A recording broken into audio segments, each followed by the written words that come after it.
The call came while I was presenting my latest design project to a room full of executives. My phone kept buzzing in my pocket, the same number over and over. After the fourth attempt, I excused myself, expecting an emergency. Instead, I heard a voice I hadn't heard in 15 years. Tessa? It's your father. My name is Tessa, and that moment shattered the carefully constructed peace I'd built since I was 15. I stood in the hallway of my office building, watching my reflection in the glass windows distort as my hand trembled around the phone. How did you get this number? I managed to keep my voice steady, professional. The same tone I just used to discuss typography and brand cohesion moments ago. Your grandmother, Etta. She's been keeping me updated about you. A pause. I need your help, Tessa. Of course he did. 15 years of silence, and now he needed something. I watched a group of pigeons scatter across the courtyard below, remembering how he used to chase them with me in the park when I was little. Before everything fell apart. I'm in a meeting, I said, though my feet remained rooted to the spot. I can't. Please, he cut in. I wouldn't call if it wasn't important. Lorraine and I, we're about to lose everything. The house, our savings. I made some mistakes. I pressed my forehead against the cool glass. That's not my problem. You're doing well, aren't you? The design firm, your own place in the city. I've seen your work online. You're talented, just like your mother was. The mention of my mother sent a jolt through my chest. Don't you dare bring her into this. I know I have no right to ask, he continued, his voice cracking. But we need help. Just hear me out over coffee. 1 hour of your time. That's all I'm asking. Behind me, I could hear my colleagues' muffled voices through the conference room door. My presentation wasn't finished. My life was waiting. The life I'd built without him. The one where I didn't have to remember the sound of screaming matches or the sight of my things packed in garbage bags on the front lawn. Why now? I asked, but I already knew. Money has a way of bringing people back from the dead. Because I'm trying to make things right, he said. And because there are things you need to know. About your mother. About what really happened. My grip tightened on the phone. What things? Not over the phone. Please, Tessa. Just coffee. I should have said no. Should have hung up and walked back into my meeting, back to my orderly life where the past stayed buried. Instead, I heard myself say, tomorrow, 8 a.m. The coffee shop on 4th and Pine. 1 hour. Thank you, he breathed. Thank you, Tessa. After hanging up, I stood there for a long moment, watching my reflection. Same brown hair as my mother, same determined set to my jaw. But my eyes, those were his. I'd spent years avoiding mirrors because of those eyes. My phone buzzed again, a text this time from an unknown number. Looking forward to seeing you, sweetheart. Lorraine. Of course she was listening in. She always had been. I walked back into the conference room, apologizing for the interruption, but my mind was already racing ahead to tomorrow. To coffee with the man who chose his new wife over his daughter. To whatever secrets he claimed to have about my mother. To the chance, perhaps, to finally make them pay for what they did. I smiled at my clients and picked up where I'd left off, but inside, 15 years of carefully buried rage began to stir. I couldn't sleep that night. My apartment felt too quiet, too empty, like the calm before a storm. At 3 a.m, I found myself digging through my closet, pulling out a dusty shoebox I hadn't opened in years. Inside were the fragments of my childhood, photos, report cards, birthday cards. At the bottom, wrapped in tissue paper, lay my mother's silver locket. The one piece of her I'd managed to keep when Lorraine had cleaned house after the funeral. The clasp was still broken. Dad had promised to fix it back when promises meant something. My phone lit up with a text from my grandmother. Be careful tomorrow, sweetheart. Your father isn't the same man you remember. I stared at the message, remembering the day everything changed. I was 12 when he brought Lorraine home for dinner. She'd worn a cream-colored blazer and pearl earrings, her smile as practiced as her posture. Within 6 months, she'd moved in. Within a year, my mother's garden had been paved over for a new driveway. Your father needs a fresh start, Lorraine had said, watching me cry over the destroyed roses. We all do. The fresh start hadn't included me. I arrived at the coffee shop 20 minutes early, choosing a table with a clear view of both exits. When they walked in, the sight of them knocked the air from my lungs. Dad looked older, grayer, his confident salesman's stride replaced by something hesitant. Lorraine, though, she hadn't aged a day, like time itself was afraid to cross her. Tessa, Dad said, pulling out a chair. His hands shook slightly. You look just like your mother. Lorraine's smile tightened. You've done well for yourself. That firm of yours must be paying quite well. Let's skip the small talk, I said, keeping my voice level. Why am I here? Dad glanced at Lorraine before speaking. We've hit some rough times. Investments gone bad, the market crash. We're about to lose the house. Our house, Lorraine corrected. The one we built together. I felt my jaw clench. You mean the house you kicked me out of when I was 15? That was a misunderstanding, Dad started, but Lorraine cut him off. We all made mistakes back then. You were a difficult teenager, Tessa. But we're family. Family helps each other. Family? I pulled out my phone, showing them Lorraine's text from yesterday. Is that why you were eavesdropping on our call? Dad's expression shifted. What text? Lorraine's hand moved to cover his. I was worried about your father. He's been so stressed lately. I just wanted to make sure everything went smoothly. Nothing about this is smooth, I said. You want my money? After everything you did? There's more, Dad said quickly. It's about your mother. About what really happened before she died. The coffee shop suddenly felt too small, too warm. Mom died of cancer. I was there. Yes, but... He looked at Lorraine again, who gave an almost imperceptible nod. There were complications with her treatment. Things you don't know about. What things? We should discuss this somewhere more private, Lorraine suggested. Perhaps you could come to the house? See your old room? My old room. The one they converted into a home gym within weeks of throwing me out. Whatever you have to say it here. Dad leaned forward. Your mother's life insurance policy. There were irregularities. Things that could change everything. Before he could continue, Lorraine's phone buzzed. Her face paled as she read the message. We need to go. Now. But we haven't, Dad protested. Now, Calvin. They left in a hurry, leaving me with more questions than answers. As I watched them through the window, I saw Lorraine grab Dad's arm, speaking urgently. He looked back at me once, his expression a mix of regret and fear. My phone buzzed. A text from an unknown number. Your mother would be proud of you. Not everyone has the strength to face their past. Ash. I stared at the message, wondering who H was and how they knew about this meeting. Something bigger was happening, something that went beyond a simple request for money. And I was going to find out what it was. After the coffee shop, I drove straight to my grandmother's house. Etta had always been my safe harbor, the one person who'd chosen me over Lorraine's manipulations. But today, she had some explaining to do. I found her in her garden, pruning roses that looked just like the ones Lorraine had destroyed. She didn't seem surprised to see me. I wondered how long it would take you to show up, she said, setting down her shears. Come inside. There's something you need to see.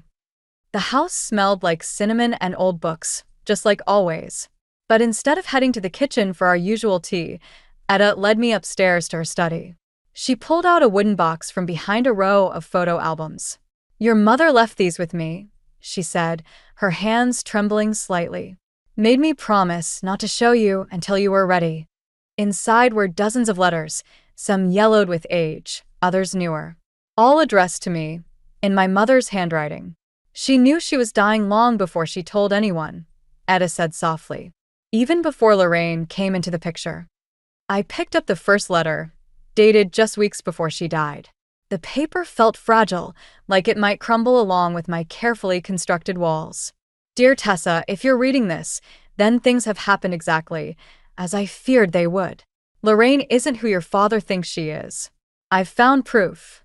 The letter shook in my hands. What proof? Keep reading, Etta urged. The next paragraph made my blood run cold. I've discovered discrepancies in the hospital's billing records. Treatments that were ordered but never administered. Money that disappeared. Lorraine worked in the billing department then, before she accidentally met your father at that coffee shop. My phone buzzed. Another text from H. The insurance policy wasn't the only thing that was irregular. Check the hospital records from May 2008. Who's H? I asked Etta. She smiled sadly. Helen Harper. Your old English teacher. She was your mother's best friend before. Well, before Lorraine made sure they stopped speaking. The pieces started falling into place. Yes. Harper, who'd tried to help me when things got bad at home. Who'd offer me a place to stay after Lorraine threw me out. Who'd mysteriously lost her teaching position the following year. There's more, Etta said, pulling out another letter. Your mother knew what Lorraine was planning. She tried to warn your father, but a car door slammed outside.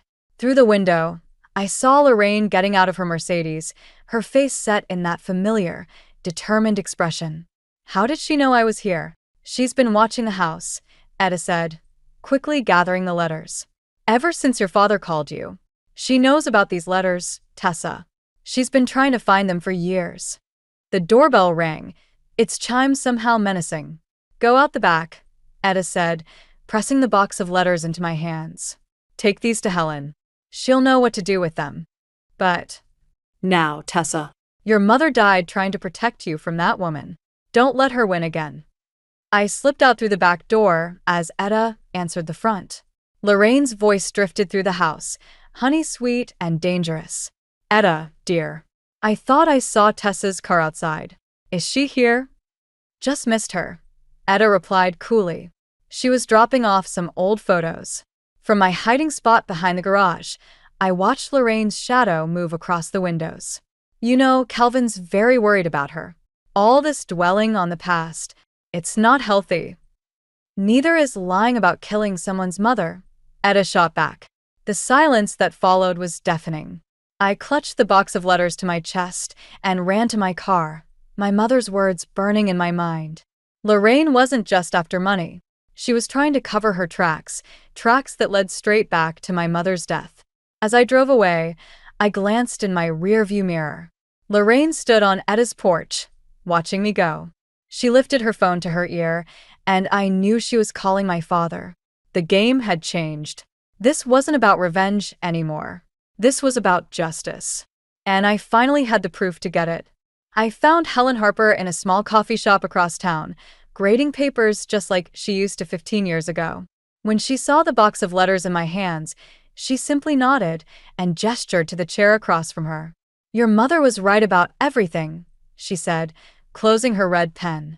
But those letters are only part of the story. I placed the box between us. Why didn't you tell me sooner? Would you have believed me? She pulled out a manila envelope from her bag. After Lorraine got me fired, I started digging. Found some interesting connections between her time at the hospital and several other patients who died under suspicious circumstances. My phone buzzed. Dad calling. I declined it. She wasn't just after money, Helen continued, spreading out documents across the table. She targeted wealthy patients, manipulated their treatments, then somehow ended up involved with their families afterward. Your father wasn't her first mark. But my mother wasn't wealthy. No, but your father's company was about to go public. Your mother discovered the pattern, and Helen's voice trailed off as someone entered the coffee shop. My father stood in the doorway, looking lost and older than he had yesterday. When he spotted us, his face went pale. Tessa, wait, he called as I started gathering the papers. Please. I know what this looks like. Do you? I shot back. Do you know what any of this looks like? He walked over, his hands shaking. Lorraine, she told me everything. About the hospital, about Helen's investigation. She's scared, Tessa. Says you're trying to destroy our family with lies. Helen stood up. Still believing her stories, Calvin? Even after what happened to Margaret. Dad flinched. Who? Her first husband. The one who died under similar circumstances to Claire. Helen pulled out another document. Your wife has quite a history of being in the right place at the wrong time. The color drained from Dad's face. That's not. She said she was widowed. She was, Helen said grimly. 3 times before you. My phone buzzed again. A text from Etta. Lorraine just left. She took something from my study. Be careful. We need to go, I said, standing up. Now. But Dad grabbed my arm. Wait. There's something else. Something I never told anyone. He pulled out an old envelope from his jacket. Your mother left this with me the day before she died. Made me promise to open it if anything happened to her. I never did. Why not? Because Lorraine found me first. Told me Claire had been delusional at the end, paranoid. That opening it would only hurt you more. His voice cracked. I wanted to believe her. It was easier than facing the truth. Suddenly, the coffee shop door opened again. Lorraine stood there, holding a familiar-looking file. I knew you'd be here, she said, her voice eerily calm. Helen always did like playing detective. She held up the file. Looking for this? Your mother's original medical records? The ones that disappeared from the hospital? Dad stepped forward. Lorraine, what did you do? What I had to do, she replied, her mask finally cracking. What I always do. They were going to take everything from me, just like you're trying to do now. She reached into her purse, and I saw something metallic glint in the fluorescent light. Nobody's taking anything, Helen said, slowly reaching for her phone. Lorraine's laugh was hollow. That's where you're wrong. I've spent 15 years building this life. 15 years making sure the past stayed buried. She pulled out a small revolver. And I'm not about to let you destroy it all with some letters and old hospital records. The coffee shop went silent. Dad stepped in front of me, his voice steady for the first time in years. That's enough, Lorraine. I should have stopped you 15 years ago. I'm not failing my daughter again. As Lorraine's finger tightened on the trigger, I realized that revenge wasn't what I wanted anymore. I just wanted the truth. And now, with my father finally choosing me, the truth was about to cost us everything. The coffee shop erupted into chaos. Someone screamed, chairs scraped against the floor, and Helen dove for her phone. But all I could focus on was Dad, standing between me and Lorraine's trembling gun. Move, Calvin, Lorraine said, her perfectly manicured fingers steady on the trigger. This isn't about you. That's where you're wrong, he replied. It's always been about me. My weakness. My choices. A siren wailed in the distance. Lorraine's eyes darted to the window, then back to us. We're leaving. All of us. Now. She gestured toward the back door with the gun. Dad started to protest, but I grabbed his arm. Do what she says. Outside, the evening air felt thick with tension. Lorraine directed us to her car, keeping the gun partially concealed but ever present. Get in, she ordered. We're going home. Home. The word felt like poison. As we drove, I watched the familiar streets blur past, each turn bringing us closer to the house where everything had fallen apart. Dad sat rigid beside me in the back seat, his hand finding mine in the darkness. I should have read that letter, he whispered. Should have trusted Claire. Quiet, Lorraine snapped, but her voice cracked. You have no idea what I've sacrificed for this family. Family? The word escaped me before I could stop it. You destroyed our family. You killed my mother. The car swerved sharply, then steadied. Your mother was going to ruin everything. She found the records, started asking questions about Margaret and Thomas. Your other husbands, Dad said quietly. The ones who died. Lorraine's laugh was brittle. They were weak. Sick. Just like Claire. I simply helped nature take its course. We pulled into the driveway of my childhood home. The roses were long gone, replaced by perfectly manicured shrubs. Sterile. Controlled. Just like everything in Lorraine's world. Inside, she commanded. The house smelled different. No more cinnamon and old books like Adetta's. This place smelled of artificial lavender and fear. Family photos lined the walls, carefully curated to show the perfect family. Me, conspicuously absent. Sit down. Lorraine gestured to the living room couch. We're going to fix this. All of it. How? I asked. By killing us too? Don't be dramatic, she scoffed, but her hand tightened on the gun. We just need to understand each other.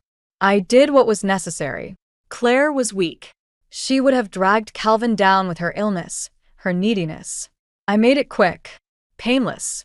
I saved this family. Dad's face crumpled. You didn't save us. You destroyed us. A noise from the kitchen made us all freeze.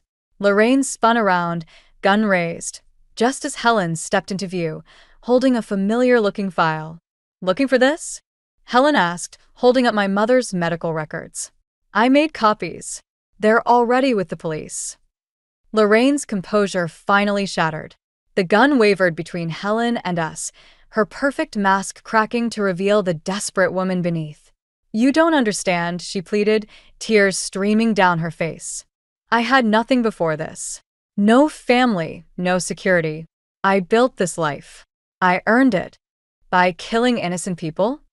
I stood up, ignoring Dad's attempt to pull me back. By destroying families? I made them better.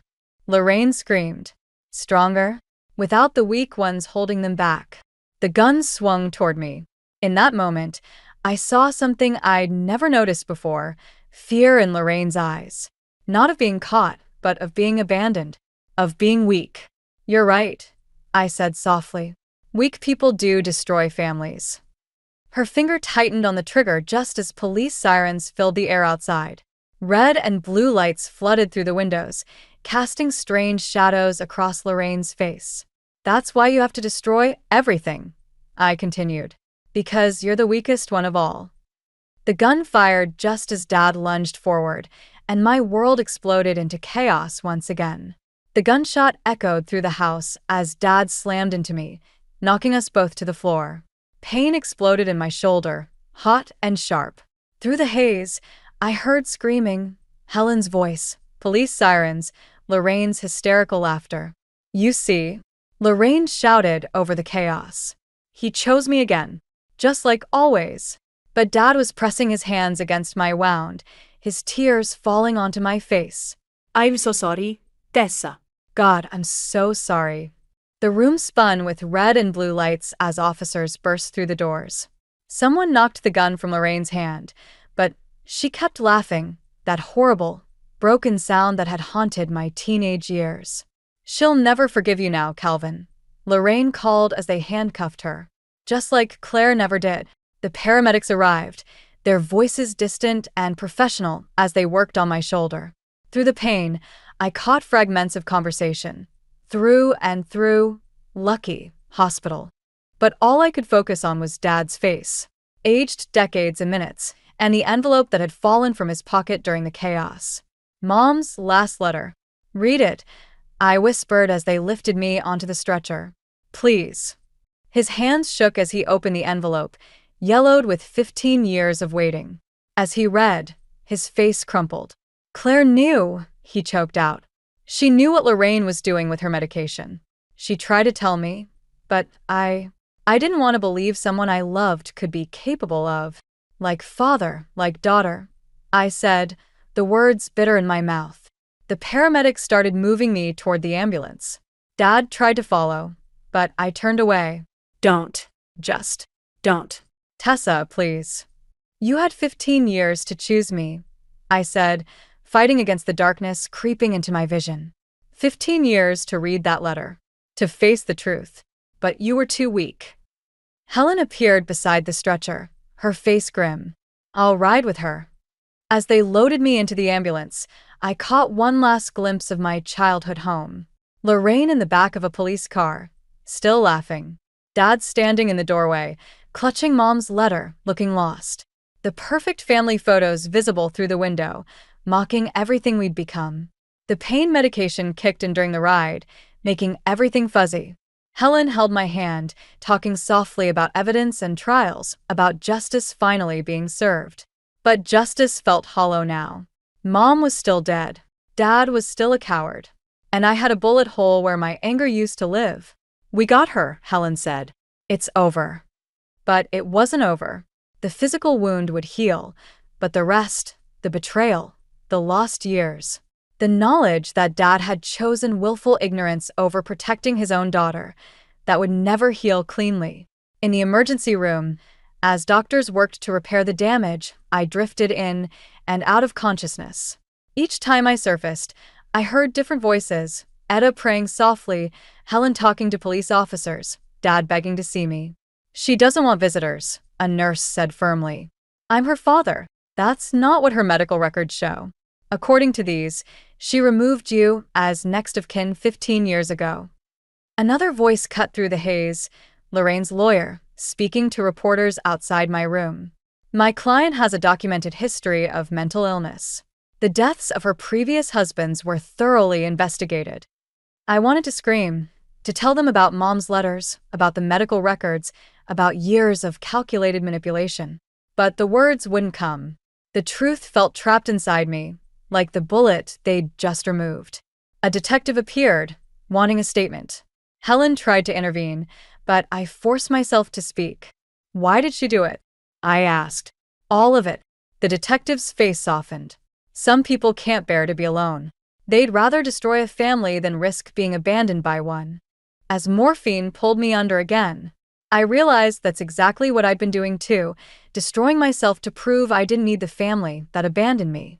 And now, lying in a hospital bed with a bullet wound for my stepmother and a heart wound for my father, I never felt more alone. 3 weeks after the shooting, I sat across from Lorraine in a prison visiting room. She looked smaller without her designer clothes and perfect makeup, but her eyes still held that calculating gleam. "I didn't expect you to come," she said, hands folded neatly on the metal table. "Hoping for an apology?" "I want to understand." The wound in my shoulder throbbed, a constant reminder of what brought us here. Was any of it real? Did you ever care about Dad, or was he just another mark? Her smile faltered. "Your father was different. He loved so completely, so blindly. It made him perfect, until you started asking questions. Like Mom did." Claire was weak. Lorraine snapped, then caught herself. She would have dragged him down with her illness, her neediness. I saved him from that. By killing her? By setting him free. Lorraine leaned forward. "You don't understand what it's like. Always being temporary. Disposable. I made myself necessary. I made myself family.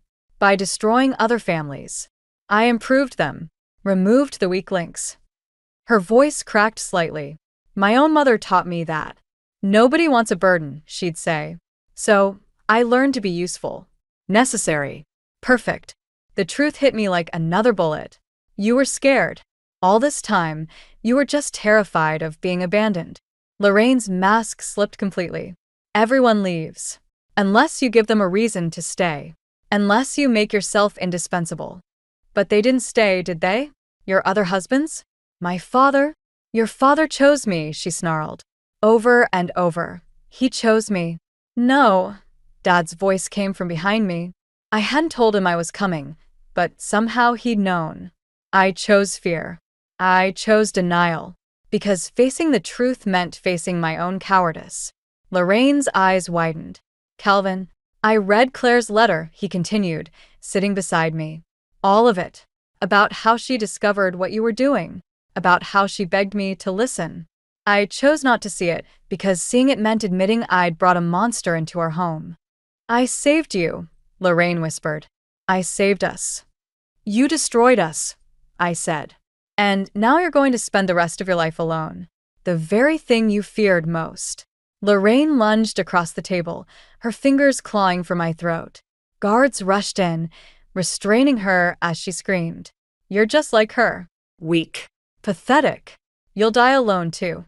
As they dragged her away, I saw something I'd never noticed before, a small scar on her wrist, old and faded, the kind you get from handcuffs. "She was 12 when her mother abandoned her," Dad said quietly. "Left her chained to a radiator for 3 days. I found the records after everything. That doesn't excuse what she did." "No," he agreed. "But it explains it. We're all shaped by our wounds, Tessa. The question is whether we let them make us stronger or turn us into monsters." I looked at him, really looked at him, for the first time in 15 years. The guilt in his eyes, the grief, the desperate hope for redemption. "I'm not ready to forgive you," I said. But I'm ready to stop letting this destroy me.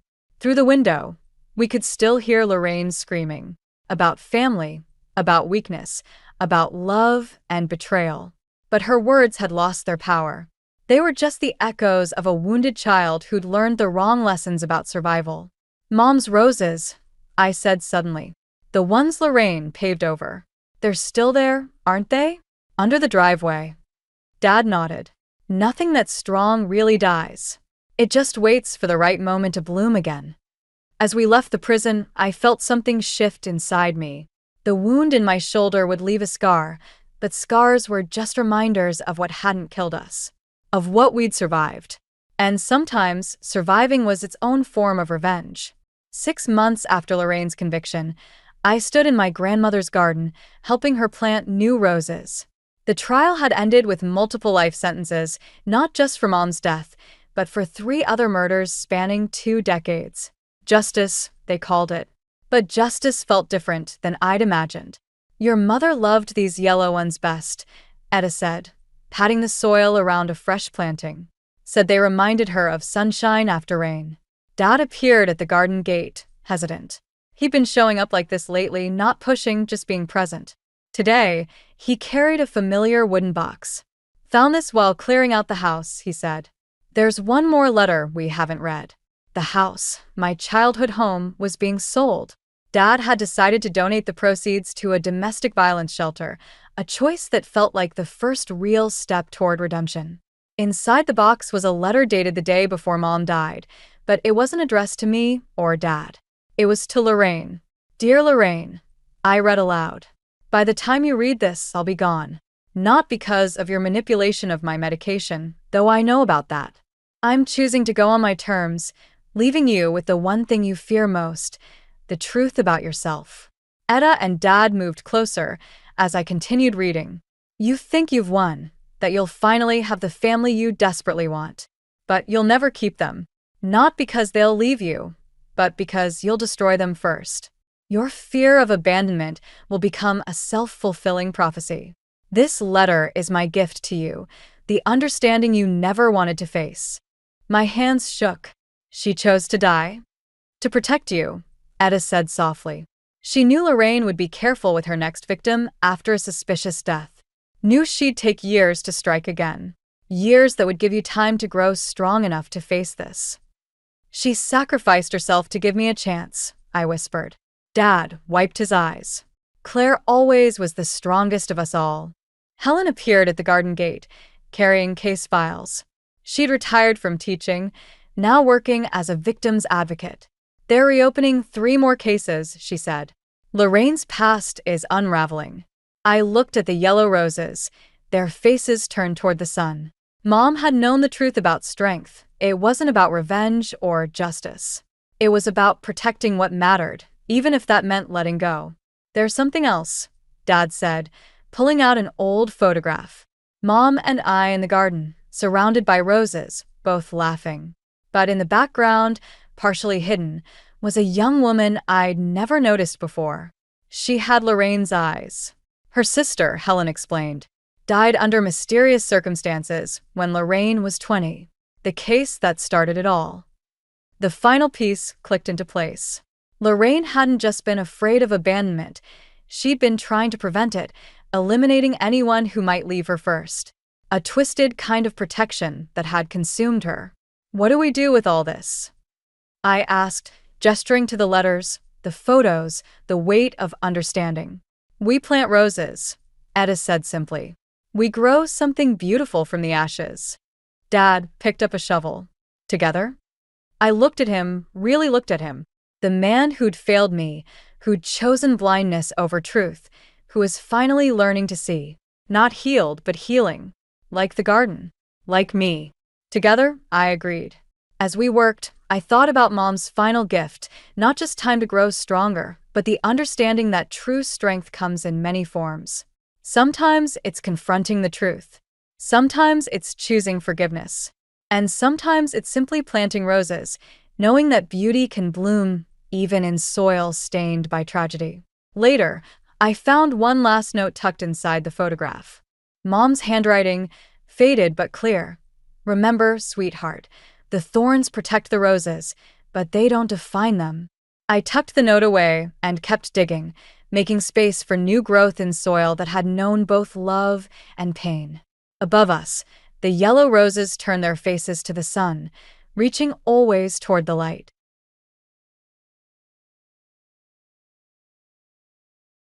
One minute my phone was against my ear. The next I'm an echo of horrified surprise. "I don't want to be with you anymore," said not in quite those words from a voice acid and sharp. "Why do you always crash when I call?" But he whined, unaware of how quickly I was driven to the hospital in fear for our unborn child's life. "We are here ready to eat your food, and we're starving, but you are in the hospital relaxing," he said angrily without a care. He then announced he was fed up and swanning off to his parents for dinner without me. Even over the phone, I could feel his anger and shame for him projecting me as responsible for this worst-case situation on Earth, which filled my head panic-stricken us. Our baby has not arrived yet in a world with hungry wolves around every corner. Once I was a passionate cosmetic salesperson, recognized for my dedication and hard work, with a collection of awards and a reputation for excellence. I loved my job and the confidence it brought me. Meeting my husband seemed like a fairy tale, leading to a whirlwind romance and marriage. But the joy of discovering my pregnancy came with a tough decision to leave my job due to the risk of miscarriage, a choice made with our family's future in mind. As I navigated the challenges of pregnancy, my husband's support waned, transforming from excitement to frustration.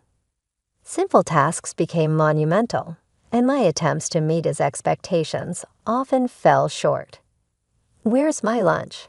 He'd ask, only to scoff at the simple sandwiches I managed to prepare, citing my inability to handle smells.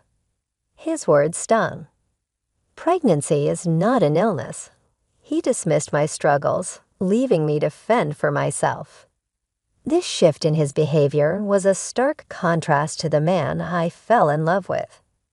His companionship at doctor's visits faded, as did his empathy for the household chores that now seemed insurmountable to me. Our home, once a place of mutual respect and love, felt increasingly like a battleground, with me trying to protect not just my well-being, but that of our unborn child, clinging to the hope that somehow we'd find our way back to understanding and support. Perhaps he's just exhausted. He's taken on a mentorship role for a newcomer at work, and it's been demanding. This might explain why he's been less patient and more irritable with me lately. I keep telling myself that once our baby arrives, his hectic schedule will calm down and we'll find our rhythm as a family. "It's going to be okay," I whisper, caressing my growing belly, trying to stay positive despite the struggles with my changing body and our strained relationship. Yet things haven't gotten better between my husband and me. To add to the tension, my in-laws have started to drop by without notice, increasing my stress levels. They question the cleanliness of our home and express concern over how we'll manage once the baby is here. Despite their criticisms, they expect hospitality and demand. I prepare something for them to eat on the spot. Caught off guard and without any preparations, I feel overwhelmed and criticized for not being a better host. Each visit from my in-laws ends with them leaving in disappointment, my husband siding with them, never defending me. Doing my best isn't enough. I'm left feeling inadequate in their eyes. On one such visit, after being sent out to buy groceries while heavily pregnant, I collapsed from the strain. I woke up in the hospital, learning I had passed out from overexertion, but thankfully our baby was still safe. The doctors advised a few days of rest in the hospital. Seeing missed calls from my husband on my phone, I realized he must have been worried when I didn't return from the store. Yet when I finally called him back, hoping for some concern or relief in his voice, I was met with anger instead. "Where have you been?" He demanded, his words harsh and unforgiving. as if my health and our baby's safety were of no concern to him. Hearing his harsh words, I shuddered. "I'm sorry, I collapsed at the grocery store and was rushed to the hospital. They've put me on IV fluids and advised me to stay here for a few days for observation," I explained. But his response was cold and impatient, as if my well-being mattered less than his inconvenience. "You collapsed and I'm supposed to care. Why don't you answer when I call?" "You're so slow," his words cut deep, and I couldn't bear the thought of our unborn child being exposed to such negativity. "Please stop yelling. It's not good for the baby." I tried to reason with him, but it was futile. He continued, undeterred by my plea for kindness. "We're here starving, waiting on your terrible cooking, and you're just taking it easy in the hospital." His intent to dine out with his parents and leave me to fend for myself, even in my condition, was clear. His voice, filled with anger and devoid of concern, made me recoil. Not wanting to expose my baby to any harsher words, I ended the call, feeling utterly alone and disheartened. As I returned to my hospital room, tears began to stream down my face uncontrollably. It was in this vulnerable moment a familiar and comforting voice reached out to me. "Are you okay?" I looked up to find Helen, a customer I had grown close to during my days as a cosmetic salesperson, offering me a towel. Recognizing her immediately, relief and warmth flooded through me. "Helen, it's really you. I'm so glad you remember me." Our reunion felt like a twist of fate, a much-needed reminder of kindness and human connection in my darkest hour.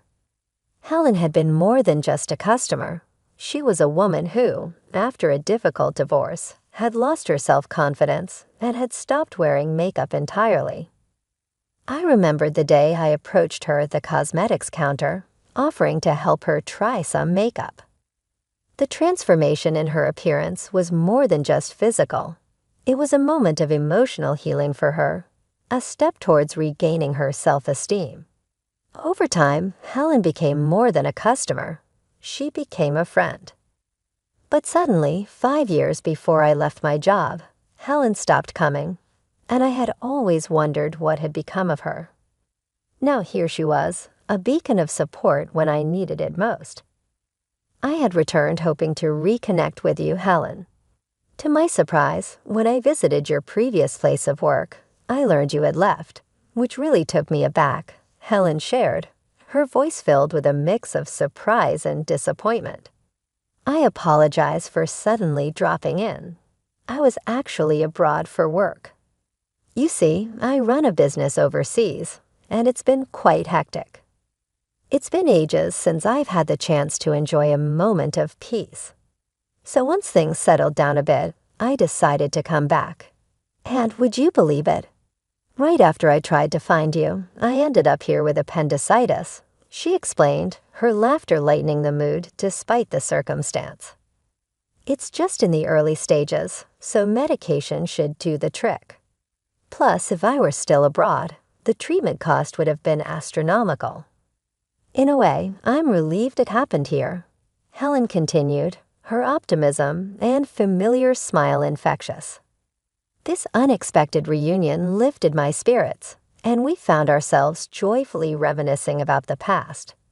As the conversation deepened, Helen, with her ever-so-kind smile, gently probed, "You don't have to share if you're uncomfortable.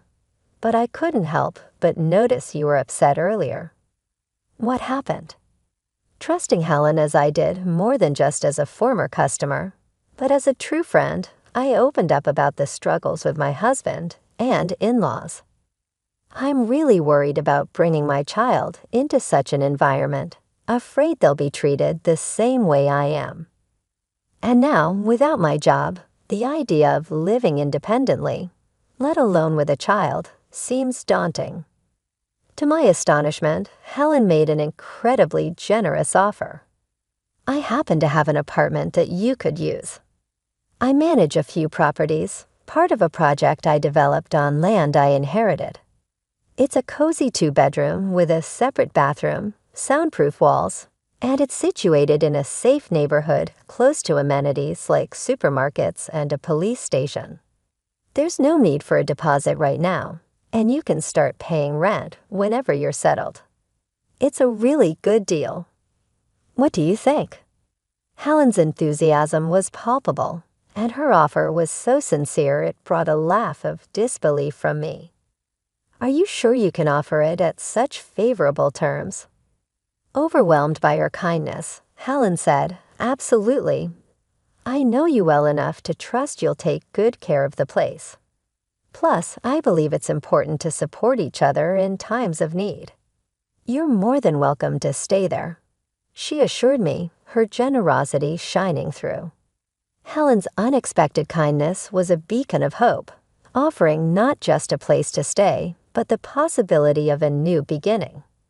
Eager to lend a hand to someone she valued, Helen offered her apartment to me, an act of kindness I couldn't refuse. Gratefully, I accepted. Days later, after doctors gave me the green light, I left the hospital and, without a second thought, moved directly into the apartment Helen had prepared for me. She had effortlessly arranged everything over a phone call, showcasing her remarkable generosity. I didn't return to the home I shared with my husband. Instead, I embraced this new beginning in Helen's welcoming and cozy apartment. Although I couldn't shake off the guilt of not paying rent immediately, Helen brushed off my concerns with a laugh, insisting it was all fine. During my husband's working hours, I stealthily returned to our shared home to retrieve my belongings, realizing how little there felt truly mine. The house felt as empty as my heart did within its walls. Helen's support didn't stop with the apartment. She introduced me to a lawyer who had once helped her, solidifying my decision to pursue a divorce. The lawyer's encouragement was a beacon of hope, and with each hospital visit confirming the health of my growing baby, my resolve strengthened. On one such visit, as I stepped outside, my heart sank at the sight of my husband waiting for me. Panic surged through me, and though I tried to escape, my pregnant condition slowed me down. He confronted me about the lawyer and our living situation, his grip tight on my arm. I stood firm, insisting on communication through the lawyer for any discussions regarding the divorce, compensation, and child support. His refusal to provide support and demands for me to return were met with my refusal. As he tried to forcibly take me back, a young woman intervened. Rebecca, as she was called, knew my husband and immediately took a protective stance in front of me. Their familiar exchange did little to conceal the tension. Rebecca challenged my husband George, refusing to let him take me against my will. Her determination and the threat of involving the police were enough to alter the dynamics of the situation, providing me with a glimmer of hope and the courage to stand up for myself in this unexpected confrontation.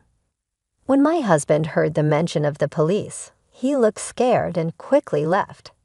I felt a rush of relief that made my legs weak.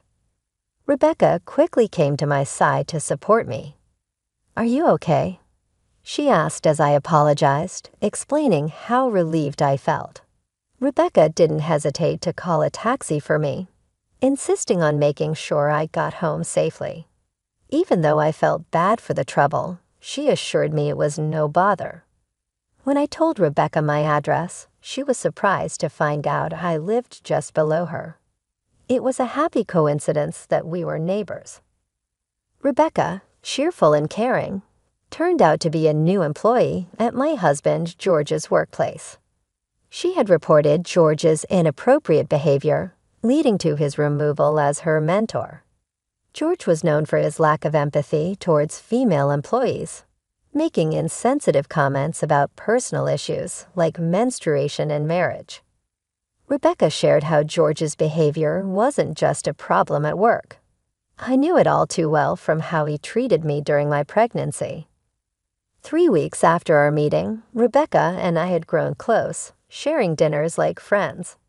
She updated me that George had been transferred to a subsidiary company after a series of complaints and issues at work.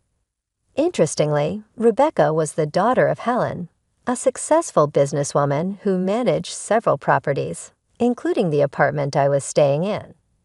George had bragged about handling Helen's account, but his behavior led to a shift in his professional standing. Helen had pushed for George's transfer after learning about his actions both at work and towards me. Rebecca, determined and capable, had taken steps to address workplace issues without relying on her mother. But once she realized I was connected to her mother, she felt compelled to act. Helen encouraged Rebecca to present all evidence against George, leading to his transfer. Now, with his decreased income and increased workload, George's position had significantly changed. Helen, with her experience, advised me not to give in to any of George's attempts to gain sympathy, emphasizing the importance of staying firm in my decision to divorce. Her advice, coming from someone with her background and knowledge, was incredibly reassuring. After deciding to divorce, George tried to reach out through the lawyer, sharing how tough work was and how much he missed me. He even said he was sorry and wanted me back, but I stayed firm on my decision to divorce. Supported by Helen, George had no choice but to agree to the divorce and the terms for child support and damages, which he would pay over time. However, my next big challenge was dealing with my in-laws, especially my father-in-law, who was overly excited about the baby being a boy. I sensed trouble brewing, and soon enough, my in-laws made their move. One day, as I was heading out, my father-in-law grabbed my arm. He had followed Rebecca, thinking to confront her, and then saw me. He demanded that I hand over my baby once born, claiming the baby was the family's heir. Despite my attempts to free myself, his grip was strong. Just then, a firm voice demanded he let me go, followed by a swift move that sent him flying with a judo technique. It turned out Rebecca had mastered judo to protect herself and her mom during tough times. She's a top-ranked judoka with national titles to her name. Rebecca confronted my father-in-law, criticizing him for overlooking George's actions and trying to meddle in my life. She defended my right to start anew, emphasizing that interfering was the last thing they should do. The sound of sirens was getting closer, and it turned out Rebecca had called for help before coming to rescue me. My mother-in-law, who had been waiting nearby in the car, watched quietly as the police arrived and took both her and my father-in-law away. My father-in-law ended up being arrested, and after some reflection, my mother-in-law decided to divorce him.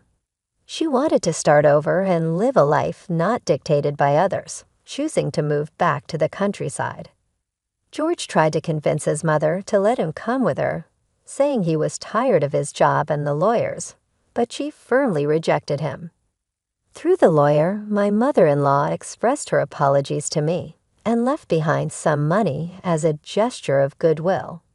Helen explained to me that it's common for people to feel lost after leaving a marriage, and that the money was likely my mother-in-law's way of saying sorry and supporting my son's future. I was surprised by her support, considering her past behavior, but grateful for her attempt to make amends. After finalizing the divorce, I gave birth to a healthy boy.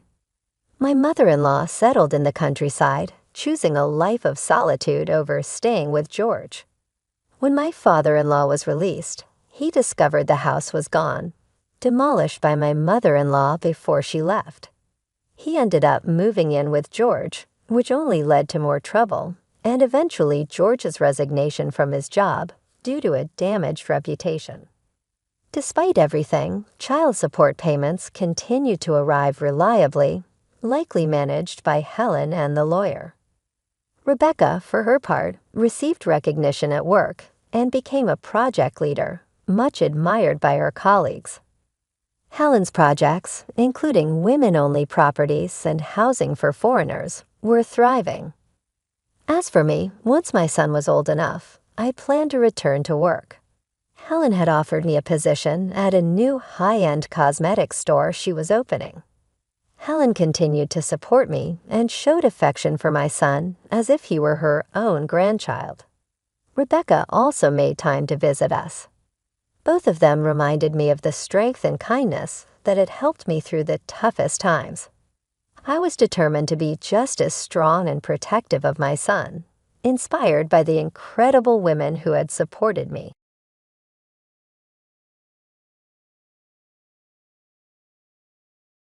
Enough of this racket. Take that infant and go right now. My husband one night, deep in the middle of the night, had enough with our crying baby. He was screaming, and with that he kicked me and our 3-month-old baby out of the house. The mornings and evenings were already starting to get cold with the season of change, seeming as though rain would accompany us at any second. I'm freezing. We will die out here if we do not go. I started to feel cold as the chill penetrated my bones and have been without a wallet or coat. Please, let us in. But even as I pounded, there was no answer from within. I wrapped my crying baby as snugly as I could in her blanket to keep away the chill, and we kept going. At the very least, I have to protect my baby. Yet there I was, walking through the night, tired and freezing on a park bench. Looking up at the sky, events that led us to this point ran through my head. How did we get here? Tears that I could no longer hold back streamed down my cheeks. My name is Olivia, and I am 31 years old. My parents divorced when I was in middle school, and my mother single-handedly sent me to college. 2 years ago, while crossing a pedestrian lane, she was hit by a car and passed away. In exchange for a huge accident compensation, I lost my only family member, leaving me in a state of despair. During this time, Benjamin, who was my college classmate and now my husband, was there to support me. Olivia, you can always lean on me when times are tough. His kind words comforted my aching heart, and we started dating. A year later, he proposed, and we got married. I was grateful that we were blessed with a child so soon, and I thought we could build a happy family. I'm pregnant. We're already 3 months along. What? Are you serious? I thought he would be thrilled, but since he learned about the pregnancy, my husband strangely became distant. Not only that, his attitude became increasingly cold. What is this dinner? Isn't this just fast food? I'm sorry. Morning sickness hit me hard. I couldn't cook. If you can't even manage now, I worry about the future. Useless. The only thing I could do was watch my husband's back as he stormed off after his harsh words. Even when my belly became heavy and bending down became a challenge, he wouldn't lend a hand. So I believed that once our baby was born, he would return to his kinder self. After the birth, he visited the hospital right away. But after that, he never showed his face, claiming he was busy with work. When I was discharged, I had to take our daughter home alone, and that's when the real nightmare started. When my daughter and I got home, my husband began yelling loudly every night. The baby's crying is too noisy. I have work tomorrow. How am I supposed to sleep? I understand where my hard-working husband, who supports us, is coming from, but I can't seem to soothe our crying daughter. If only my mom was here. With each passing day, I felt a deepening rift between my husband and me, plagued by a sense of loneliness. Even though our daughter is very quiet during the day, when night falls, it's as if she senses her father's tense and angry mood and starts to cry. I don't know what to do anymore. This life is the polar opposite of the warm and happy family I envisioned. My husband leaves all childcare responsibilities to me, claiming he's busy with work. On his days off, he'd say he can't relax at home and would go out running around all day. Taking care of a baby left me exhausted, both physically and emotionally, and our daughter's night crying seemed to get worse each day, as if she could sense my distress. One night, my husband's anger reached its peak. "Get out of this house with that baby. Right now." I can't do that." Before I could finish my sentence, my daughter and I were thrown out into the cold night without keys, a wallet, or a cell phone. I couldn't go back home and was left feeling helpless. I wrapped my daughter tightly in a blanket to keep her warm, held her close, and just kept walking until I sat down on a bench, cursing my life. We were supposed to be happy. How did it come to this? As if expressing my inner turmoil, my daughter started crying again, but I was too worn out to move. Just as I was starting to feel faint from the cold, an older woman's voice called out, "Are you okay? Mom?" For a moment, I thought my deceased mother had come from the afterlife. I lifted my face to see a stranger looking worried. "What are you doing in such a cold place? My husband kicked me out because of our baby's crying." "Did you two have a fight? You'll catch a cold here. Come stay at my place." But as I hesitated, not sure if I should impose on a stranger, she took my daughter from me, started soothing her, and my daughter suddenly became cheerful. "It's okay, don't worry. Let's go somewhere warm for the baby's sake." Upon entering the house, my daughter was gently wrapped in a soft blanket to ward off the chill. "Drink this to warm up," she said, offering a warm glass of hot milk. My daughter nestled in her arms, started to sleep peacefully, her gentle snores echoing in the quiet room. I can't believe it. No matter how much I tried, she just wouldn't calm down. It can be quite tough if you're not used to it.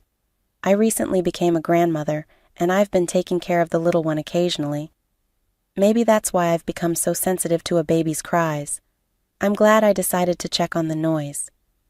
Looking closely at the woman, her gentle smile tugging at the corners of her eyes, she was around the same age as my mother. The warmth of her presence allowed me to feel at ease for the first time in a while. "I'm sorry for intruding like this."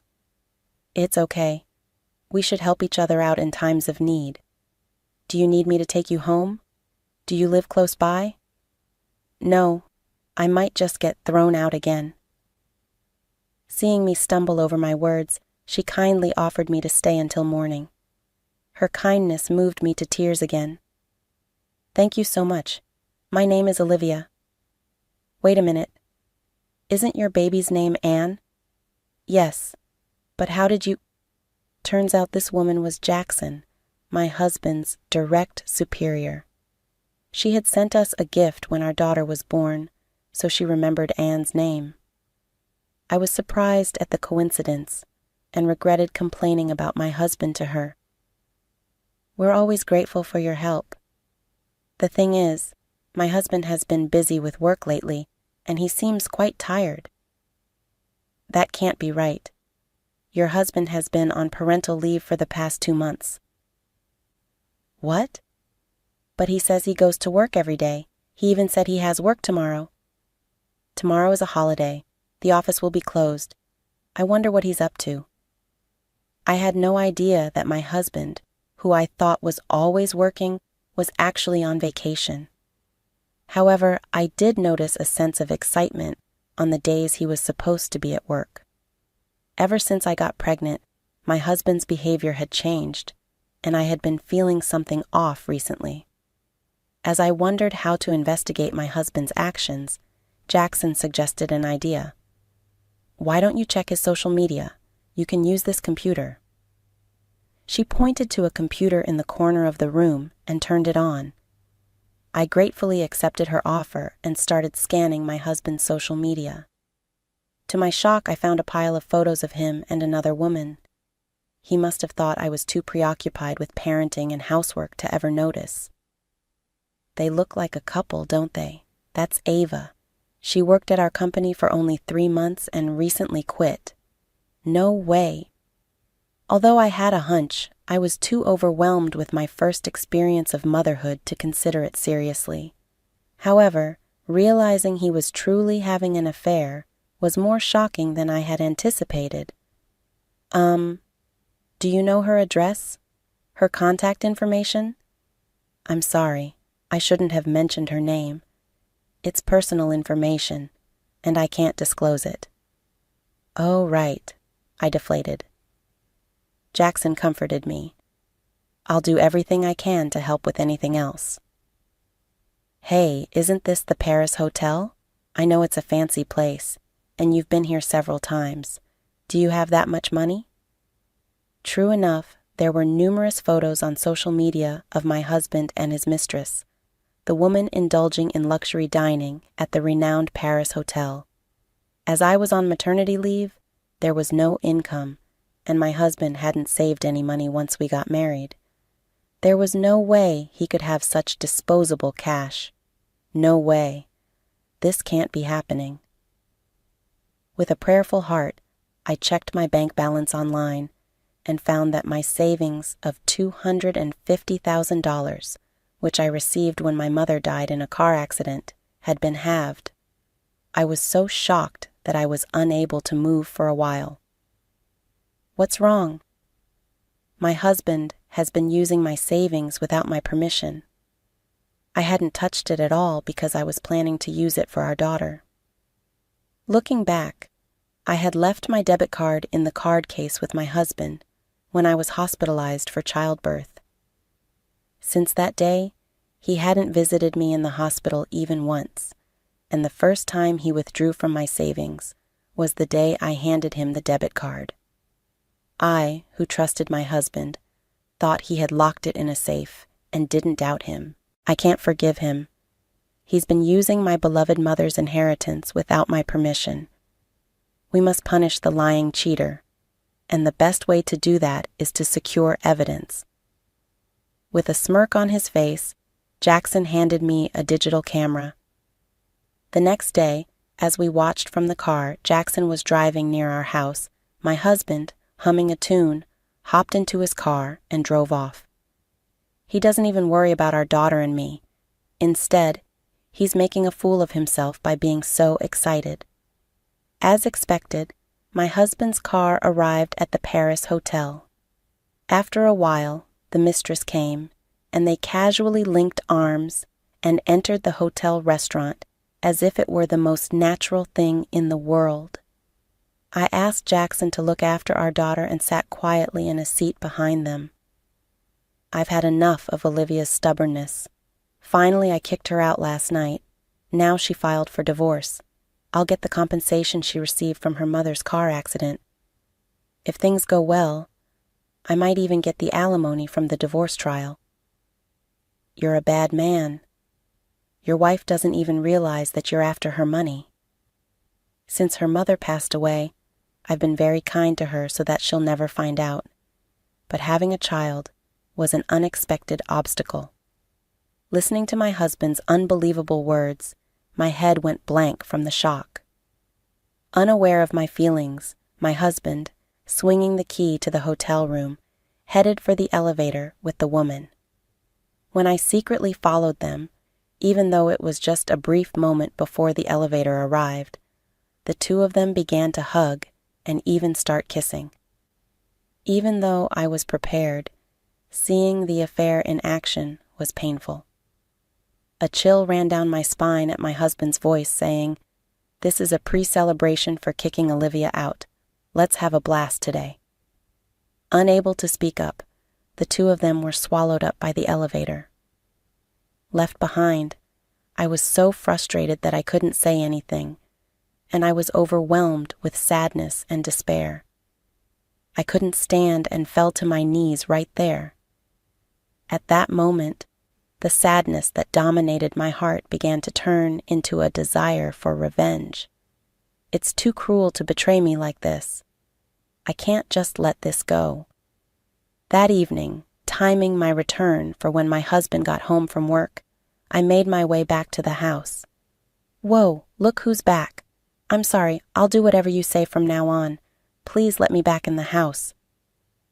To tighten the noose around him, I decided to play the part of the obedient wife for a little while, quelling my rising anger. "Fine. From now on, I'm not giving you any living expenses. Do whatever you want. Understood. Without uttering a single word of disagreement and not mentioning divorce, I was clearly annoying my husband. Despite his continued horrible attitude, I kept tolerating it. While my husband pretended to be at work but was meeting his mistress, I was searching the house for evidence of his affair. I found several receipts for hotels and meals in his bag and suit pockets, but that alone seemed like weak evidence. However, I traced social media under the woman's name, and her identity was finally revealed. 2 weeks later, all the preparations were ready, and I once again visited the notorious Paris hotel. The two of them were nonchalantly having dinner and getting cozy in public, as they did before. I approached them as they were about to get on the elevator. "What are you doing here? Why are you here?" "I am obviously here for a work meeting." Quickly shaking off the arm entwined with his mistress, my husband, looking guilty, tried to escape. "That's odd. Today's a day off, isn't it?" Hearing my strong, sharp voice, he turned around in surprise. "What? Jackson? You're supposed to be on parental leave, right? How come you're working?" "Ah, well." My husband, looking pathetic and flustered, had never dreamed I'd be with his boss. His mistress, the woman, also seemed quite surprised and was at a loss. "Hello, Ava. Long time no see." Yes." The mistress, called by name, seemed nervous and unsure of what to do, looking down. The strange atmosphere was palpable, and I could feel the surrounding people staring at us. "Since we're drawing attention, let's move this to the room you guys booked, unless you want me to scatter these photos around here. Is that okay?" As I showed the photos that proved their affair to my staggering husband, he quickly grabbed my arm and pulled me into the elevator. Jackson caught the fleeing mistress and brought her along. "Why are you with Jackson?" "The day you kicked me out, I had nowhere to go and was sitting in the park when Jackson heard our daughter crying and invited me in." "Seriously? It goes to show you can't do wrong and get away with it." Upon entering the room, I dumped all the evidence I had gathered onto the table, leaving the two of them in shock. "What? These photos? I was here the day after you kicked me out of the house. It was shocking, but I took these as evidence of your affair." "That's low. That's my line. Lying about work to meet your mistress and even taking parental leave. How despicable can you get?" My husband had no words for me, silenced by what I'd said, but I still had more to say. "I'm aware you used my savings without my consent. That money was a legacy from my mother. That's our shared property. I don't see an issue with me using it." "What? It's not shared property. It's mine and mine alone." "Really? Is that so?" "Yes, it is. So you will return the $120,000 you used." "Come on, we're married. Let's not get into such tedious matters." Exhausted by his indifference, I swiftly pulled out the divorce papers from my bag and slammed them on the table. "I'm fed up with you. Fill out these divorce papers immediately." That's a leap, don't you think? Didn't I hear you say you wanted me to bring up divorce? I played a recording of a conversation we had during a previous meal. His unbearable words echoed throughout the room. "Give me a break. Not a chance. To think you approached me just for my money." It all became clear after I heard our conversation from that day. That's why you became so cold all of a sudden. There's a lot to the situation. I don't want to hear any excuses or lies. Pay me $20,000 for the affair, $10,000 for all the times you mistreated me, $120,000 for the money you took from my savings, and $110,000 for child support until our daughter turns 20. That's a total of $260,000 in one lump sum. What? What mistreatment? You kicked me and our daughter out of the house in the middle of the night and didn't provide living expenses. He clearly didn't expect his actions to become grounds for financial restitution in a divorce proceeding.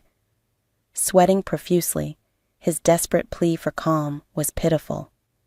"Just calm down. Let's talk this out. Don't mock me, and don't think you're out of this either. I'll be seeking $20,000 in damages from you too." When I pointed at his mistress, she turned pale. "I have to pay too?" "Of course. But in return, I'm divorcing him, so you two can be open about your relationship. That should be a relief, right?" "This is a problem. I'm sorry. Forgive me." My desperate husband, his face a mess of tears and snot, was the most pitiful sight I'd ever seen, and it completely wiped away the last shreds of compassion I might have had for him. It's absolutely pathetic that he thought such a lie would work on me. We turned our backs on the sorry spectacle of those two and left the room. My husband was officially fired, losing not just his home, but his workplace too. I didn't want to see my husband ever again, so I arranged for a divorce through a lawyer. I demanded compensation for the divorce, the money he had squandered, and child support. His parents were furious with him, and since he couldn't pay all the compensation in one go, his father forced him to work in a mine. He would have his wages garnished to pay me back. I got an immediate payment of $20,000 from his mistress. My daughter and I left the house we've been living in, bought a small apartment, and started our new life. The moment we started living here, my daughter's night crying stopped completely. I'm really grateful for Jackson, who worries about us and calls us every now and then. Together with my daughter, I will build a happy, smile-filled home.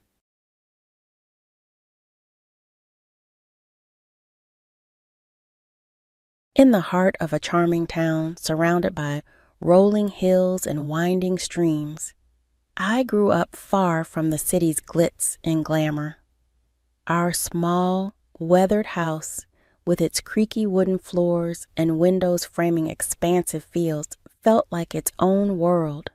It was here, in the simplicity and warmth of family love, that my story began. My parents, though not affluent, were rich in kindness and wisdom. My father, a local carpenter, had hands that were roughened by years of labor, but gentle in touch, crafting not just furniture, but also instilling in me the values of hard work and humility. My mother, a school teacher, filled our home with books and stories, weaving tales that sparked my imagination and nurtured my dreams. Life in our small town was unhurried and unpretentious. Neighbors greeted each other with familiarity, and community events were the highlights of our social calendar. I cherished this life, finding joy in the small pleasures, the fresh scent of earth after rain, the rustling of leaves underfoot, and the chorus of birds at dawn. It was at the local library where I first encountered Mark. He was unlike anyone I had known, a visitor from the city with an air of sophistication, yet an unassuming nature. His family was well known in the business circles, their wealth and influence reaching far beyond the city's skyscrapers. But Mark, with his easy smile and genuine interest in my mundane tales, was a refreshing anomaly in that world. Our initial conversations were tentative, like two worlds cautiously orbiting each other. He spoke of city life, the fast pace, the endless opportunities, and the dazzling lights. I shared stories of my town, the annual harvest festival, the serene walks by the stream, and the close-knit community. In those early days, we would often meet at the old park bench by the lake, our conversations stretching for hours. The lake, with its placid waters reflecting the changing hues of the sky, bore witness to our growing connection, an invisible thread weaving our disparate worlds into one. "Anna," Mark said to me one evening, his voice tinged with a vulnerability I had not seen before, "I have always been surrounded by people who care more about wealth and status, but with you, I found a serenity that I didn't know existed. You've shown me a different way of life, one that's genuine and full of warmth. His words stirred something deep within me. Mark, where we come from doesn't define us. It's who we are when we're together that matters. You've brought a new perspective into my life, opening my eyes to dreams I never dared to have. As our relationship deepened, Mark confided in me about his family, particularly his mother, a woman of elegance but stringent expectations.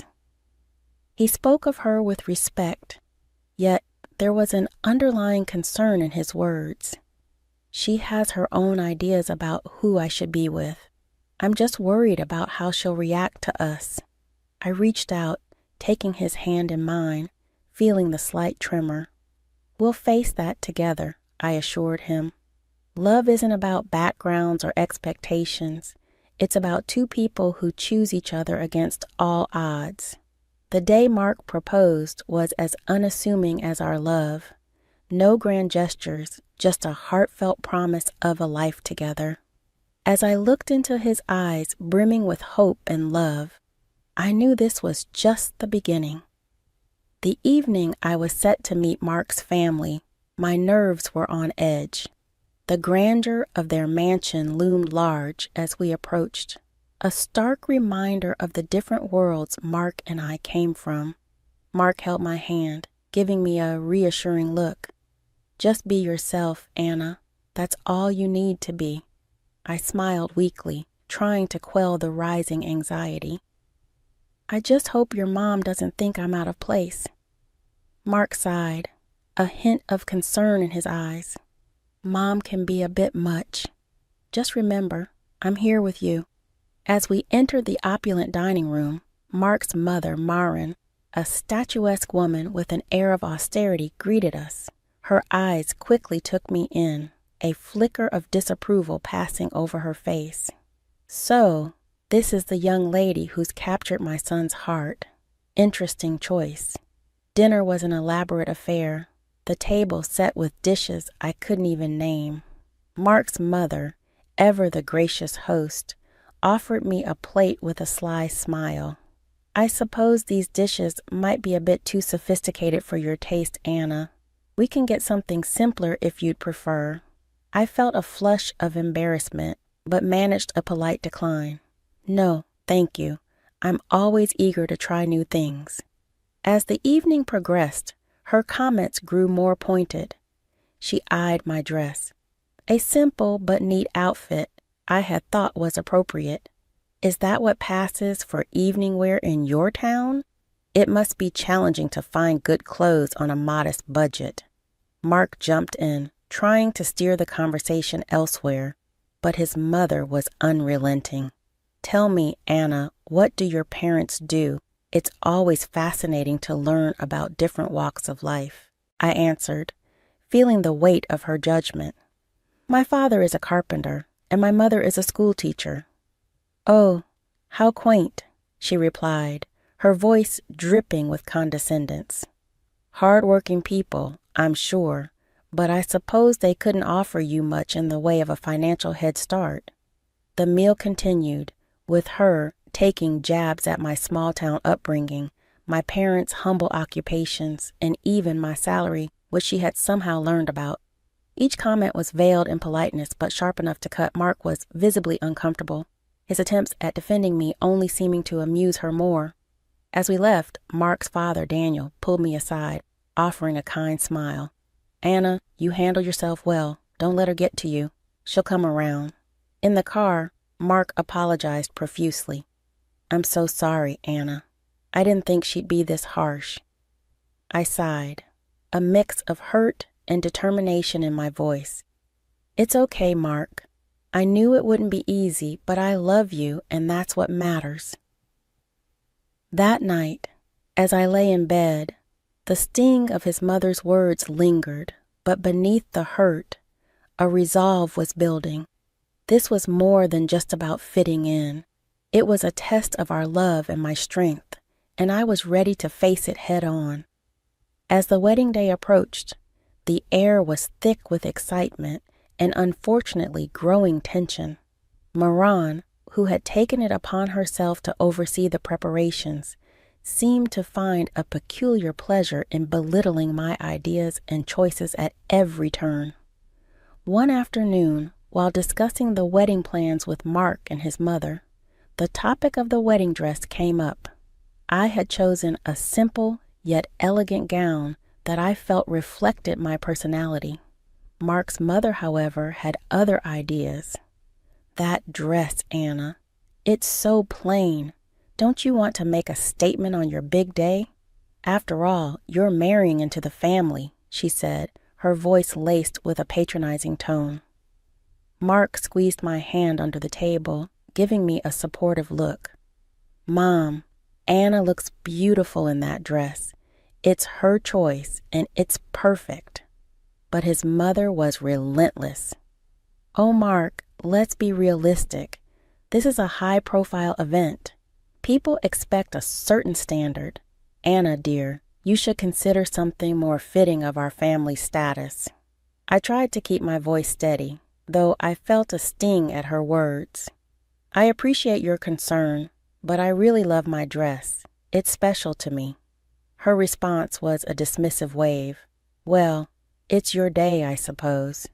But remember, it's not just about you, it's about how you represent us too. As the days went by, her comments became more frequent and cutting. Marin criticized the flower arrangements, the menu choices, even the invitations. Each remark was a subtle dig at my background and my inability to meet her lofty standards. Mark and I had many conversations about this, often late into the night. I can't believe she's being so difficult, Mark would say, frustration evident in his voice. I wish she could just see how amazing you are, how you make me happy. I would lie there, feeling his arms around me, a mix of love and sorrow in my heart. I knew it wouldn't be easy marrying into your family, but I didn't expect it to be this hard. The wedding day dawned bright and clear, a stark contrast to the turmoil churning within me. My parents and I had worked hard to make everything perfect, despite the constant criticisms from Moran. As I dressed in my simple but elegant gown, I hoped the day would pass without incident. The ceremony was beautiful, filled with love and heartfelt vows. Mark's eyes shone with affection and promise as we said our I do. However, looming over the joyous occasion was the apprehension of the reception to follow, particularly the speeches. As expected, Marin took the microphone, her presence commanding the room's attention. The air was thick with expectation as she began to speak. Ladies and gentlemen, she started, her voice loud and clear. Today, we have gathered to witness the union of my son Mark with Anna, a person from a different circle. Whispers spread through the guests. I felt a cold shiver run down my spine. She continued, her words sharp and unyielding. While some may commend Mark for his charitable heart in lifting a beggar from the streets, we must be cautious. It's essential to keep our family's reputation and standards high, not let them be diluted by those who are clearly freeloaders, seeking to elevate their status by clinging to a family of higher standing. The room fell into a stunned silence. My parents looked at me, their faces a mix of shock and hurt. Mark's face was a mask of disbelief and anger. The guests, a mix of our friends and Mark's high society acquaintances, looked on uncomfortably, unsure of how to react. My heart sank, and a profound shame washed over me. Her words, so cruel in public, were more than just insults. They were a deliberate attempt to shame and belittle me in front of everyone we cared about. As she concluded her speech, with a forced toast to our future, the applause was hesitant and muted. The room was enveloped in an awkward silence, the joy of the occasion marred by her venomous words. Mark stood up, his voice trembling slightly. I'm sorry, Anna. This isn't what I wanted. His eyes were apologetic, filled with a mix of love and sorrow. I looked around at the shocked faces of our guests, feeling incredibly humiliated. The weight of her words hung heavily in the air, casting a shadow over what was supposed to be the happiest day of our lives. The atmosphere at the reception was still tense following the disparaging speech by Mark's mother. When his grandmother, Mrs. Eleanor, a figure of respect and authority in the family, requested the microphone, her poised demeanor and serious expression immediately drew the attention of all the guests. "Good evening," she began, her voice clear and firm. "I have something important to say. Anna, you have faced unwarranted criticism today, criticism that no one deserves, especially not on their wedding day." I looked up in surprise, and Mark beside me appeared equally astonished. Mrs. Eleanor then turned towards Moran. "It seems we have forgotten our own past and where we come from. Let me remind everyone here, especially you, that before you were the lady of this house, you were a maid working under this very roof. It was here that you met your husband." A hush fell over the room. Mark's mother's face turned a shade paler, her eyes widening in shock and embarrassment. Mrs. Eleanor continued, her tone unyielding. "So, for a former maid to stand here and scorn someone for their humble beginnings and modest means is not only ironic, but deeply hypocritical." I could hardly believe what I was hearing. The room was engulfed in stunned silence, every guest hanging on to Mrs. Eleanor's every word. You, who rose from poverty, should be the last person to judge or belittle another based on their background. We should be proud of Anna's integrity and strength, not deride her for it. The guests shifted uncomfortably, and whispers began to circulate. Murren sat motionless, the impact of Mrs. Eleanor's words evident on her face. In this family, we value character over wealth, kindness over status. Anna exemplifies these values, and I am proud to welcome her into our family. Mrs. Eleanor concluded, her gaze softening as she looked at me. The room erupted into applause, a stark contrast to the earlier muted response. Moran sat there completely humbled, her earlier arrogance replaced by a visible sense of shame.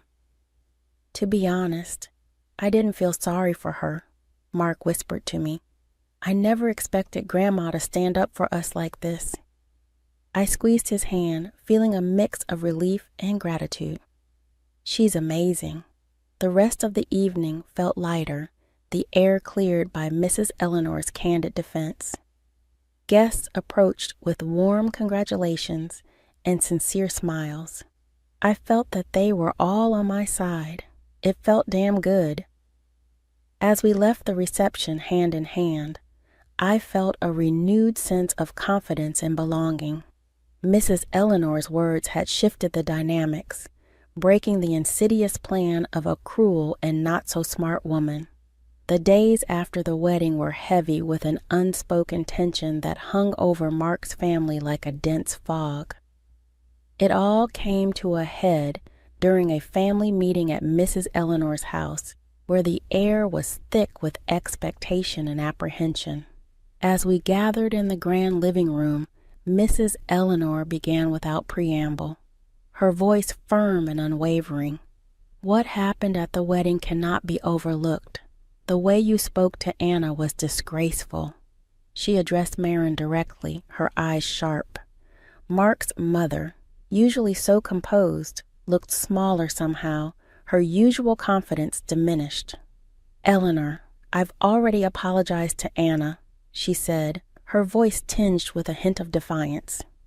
"It's not just about an apology," Mrs. Eleanor retorted. "Your actions reflect on this entire family. You've become accustomed to a lifestyle funded by the family's money without appreciating its value." Mark's father nodded in agreement, his expression serious. "My mother is right. You've lost sight of what's important. Mrs. Eleanor then laid out her decision, each word deliberate and clear. I've decided to cut off the financial support you've been receiving. It's time you start contributing to this family instead of just taking. You'll need to find a job and learn to live within your means. The shock on Moran's face was evident. She turned to her husband, seeking support. You can't agree with this. She can't just cut me off like this. But Daniel surprised her. I stand with my mother on this. You've gone too far this time. It's for your own good. Marin's eyes filled with anger and disbelief, her usual poise crumbling under the weight of her new reality. Mark, who had been silent, spoke up, his voice steady. Mom, Grandma's decision is harsh, but it's fair. You need to understand the impact of your words and actions. I sat there watching the scene unfold, feeling a mix of sympathy and relief. Mark squeezed my hand under the table, a silent show of support. The meeting ended with Mark's mother in a state of shock, the reality of her situation slowly sinking in. She was obviously used to living at the expense of her family, and all thoughts of work caused her a migraine. I could barely contain a chuckle as we left. Mark leaned in close. I never thought I'd see the day when Mom would be at a loss for words, but maybe this is what she needs to change. I nodded, feeling a cautious hope for the future. Perhaps this will be a new beginning for her, for all of us. The family reckoning had been tough but necessary. It was a pivotal moment that promised to reshape the dynamics within Mark's family, hopefully for the better. The honeymoon was a welcome escape for Mark and me.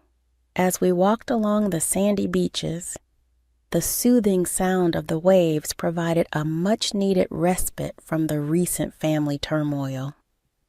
One evening, as we watched the sunset, Mark wrapped his arm around me. I'm sorry our wedding turned into such a drama, Anna. I wish things had been different. I leaned into him, feeling the warmth of his embrace. It's okay, Mark. It wasn't your fault. What matters is we're together now, away from all that stress. Mark sighed, looking out over the ocean. Yeah, but when we go back, we'll have to face the reality of my mom's situation. It's going to be tough for her. I nodded, understanding his concern. Maybe this will be a chance for her to grow, to see things from a different perspective. We spend our days exploring and our nights talking about our future. The challenges we had faced seemed to strengthen our bond, reaffirming our love for each other. On our last night, as we packed our bags, Mark looked thoughtful. You know, Anna, everything that happened made me realize how important you are to me. I can't imagine going through life with anyone else. I smiled, touched by his words. I feel the same, Mark. We've been through a lot, but it's only made our relationship stronger. We can handle whatever comes our way as long as we're together. As we headed back home, I felt a sense of peace. The honeymoon had not only been a break from the chaos, but a time for us to solidify our bond, to prepare ourselves for the new chapter in our lives. We were returning to a changed reality, but we were doing it together, stronger and more united than ever. The future was uncertain, but I was ready to face it with Mark by my side. Coming back from our honeymoon, Mark and I were unsure of what awaited us at his family home. The car ride was quiet, both of us lost in our thoughts about the new family dynamics. As we arrived, the first thing we noticed was the absence of Mark's mother. Inside, we were greeted by his grandmother, Mrs. Eleanor, who wore a knowing smile. Welcome back, you two. I suppose you're wondering about the changes here, she said, her tone light, but with an undercurrent of seriousness. Yes. Where's Mom? Mark asked, looking around. Mrs. Eleanor took a deep breath, her smile still in place. Well, after you left, Marin caused quite a scene. She demanded that I restore her financial support. When I refused, she decided to leave. She's now living in a small apartment, and from what I hear, is looking for a job. Mark and I exchanged glances, the news sinking in. It was a drastic change from the luxurious life she was used to. And there's more, Mrs. Eleanor continued, leaning in as if to share a secret. Your father is considering a divorce. He's had enough of her antics. Seems like she finally pushed him too far. Well, she brought it upon herself, Mark said, his expression one of shock mixed with a hint of relief. I can't believe it, I said. I mean, I knew things would change, but this is more than I expected. I reached out, touching his arm. It's a lot to take in, but maybe this is for the best. A chance for everyone to start fresh on a more honest footing. Dinner that night was an oddly serene affair. The absence of Mark's mother was felt, but not in the way we had anticipated. The conversation was more open, and for the first time in a long time, it felt like there was a real sense of family.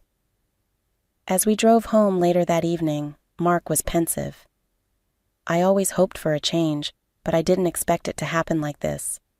It's going to be a big adjustment for Mom. I nodded. It's a tough situation, but maybe it's a necessary step for her to grow, and for your dad too, to find some peace. The ride home was reflective, both of us contemplating the new reality we were returning to. The family we left before the honeymoon was not the same one we were coming back to. It was a sobering thought, but, in many ways, a hopeful one. Change, though painful at times, was often the path to something better, and we were ready to face it together.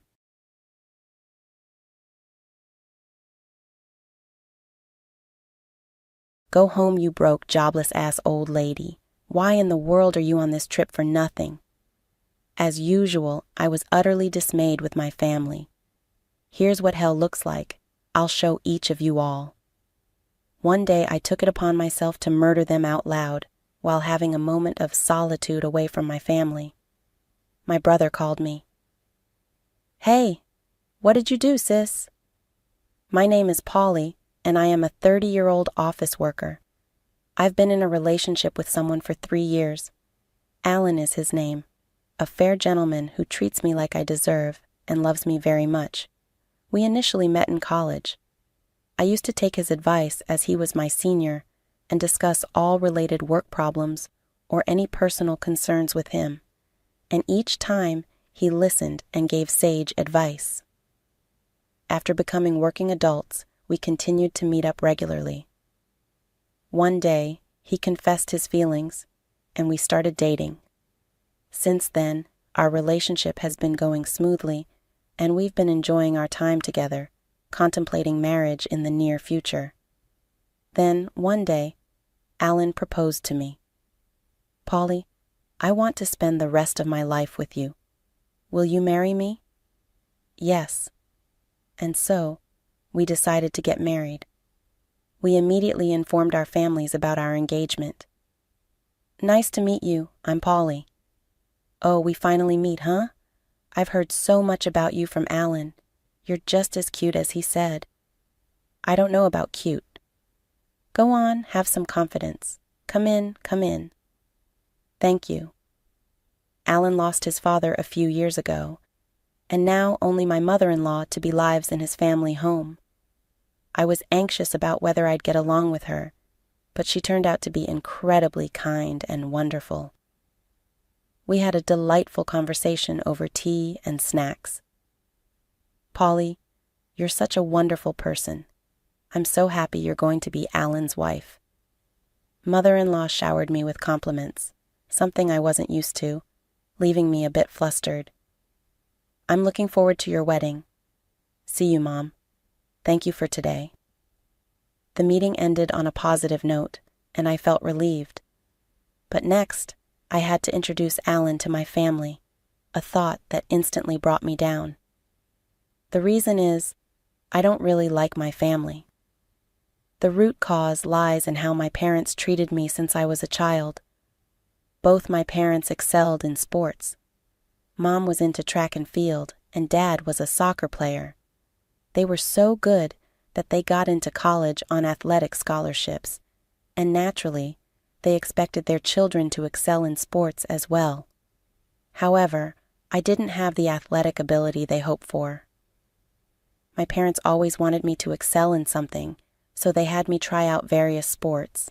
I remember doing basketball, swimming, table tennis, and even figure skating. But the truth is, I was never athletically gifted. I was average at best, and that wasn't enough. If you wanted to be to hear, my parents were clearly frustrated. Then my brother Kyle was born. With high hopes for a boy, they also got him into sports. Turns out, Kyle had a knack for soccer. When the local youth coach said, "This kid's got talent," my parents were thrilled and shifted all their attention to Kyle. Kyle is truly a genius. Our child is definitely something special. Their words implied that I was the exact opposite, a disappointment.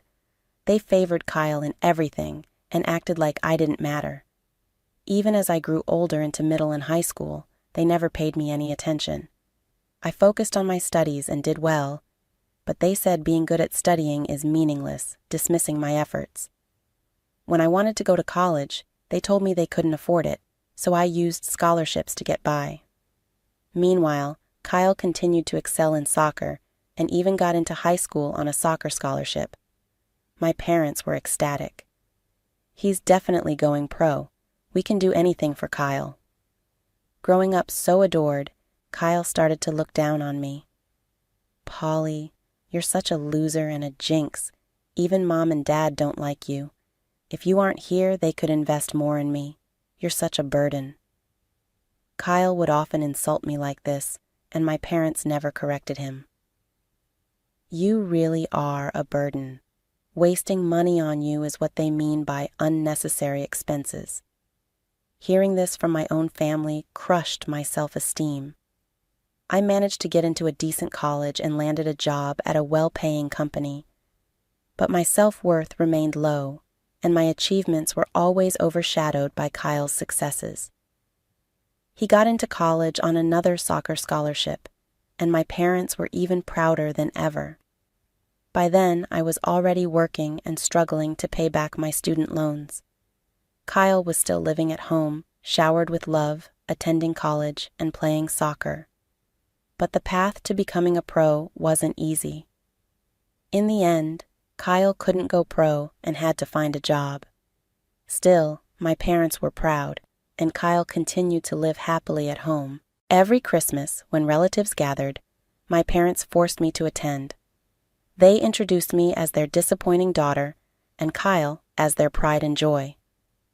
"But Polly is doing well and has a stable job," even when relatives said that. No, Kyle is much more impressive. My parents would brush it off. Seeing this, I was always disheartened. My family treats me like that. At some point, I stopped participating in Christmas gatherings. I stopped attending family gatherings and hesitated to introduce them to my fiancé, Alan. Alan knew about my family's attitude, but still wanted a family meeting. So, after years, I decided to go back home. I called Mom to tell her the news. "What? No, how are you?" or "It's been a while." Just a cold response. It's awful that she treats me like this, even though this is the first time I contacted her in several years. "What do you want?" I'm getting married, so, my fiancé wants to meet the family.